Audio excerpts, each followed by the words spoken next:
Est-ce que c'est sécuritaire, le Mexique? Non, c'est pas sécuritaire. Soyons honnêtes, là.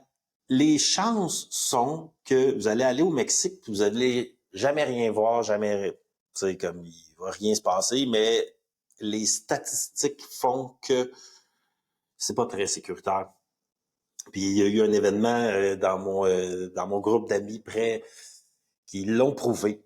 Puis je veux pas rentrer dans ces détails-là, mais tout de même, le concept un peu d'un endroit pas sécuritaire, c'est que de temps en temps, tu vas être à la mauvaise place au mauvais moment, puis là, c'est là que tout d'un coup, il arrive de quoi de horrible. Puis, fait qu'on n'a jamais rien vu de violence. J'ai jamais été témoin de rien de mes yeux, mais tu le sens quand même.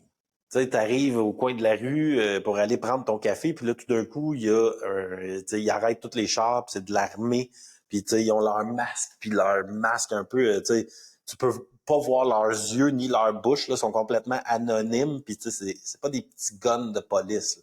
Des gros guns de l'armée, tu sais, qui sont là pour être sûrs que les zones touristiques soient sans violence.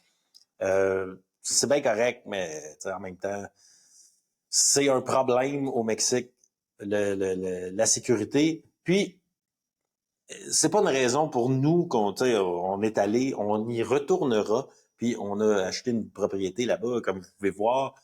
Fait que c'est pas une raison pour ne pas aller au Mexique, je dirais, mais c'est une raison pour faire attention. Là, c'est vraiment faire attention où ce qu'on se retrouve, pas se retrouver en plein milieu de la nuit, complètement sous, désorienté, pas se retrouver avec des gens qui étaient comme ah tu sais genre cette personne-là est un peu croche. Mais mettons être un peu croche au Québec, là, ben, c'est sûrement pas grave. Mais être un peu croche, puis tu te retrouves au Mexique avec cette personne-là, là, tu te mets en danger juste parce que cette personne-là est en danger. Fait que ne pas se retrouver avec n'importe qui. Puis là, c'est le genre d'affaires qu'il faut toujours un peu réfléchir, être conscient de ses surroundings en anglais, des gens alentours, et etc. C'est un problème, puis il faut pas s'en cacher.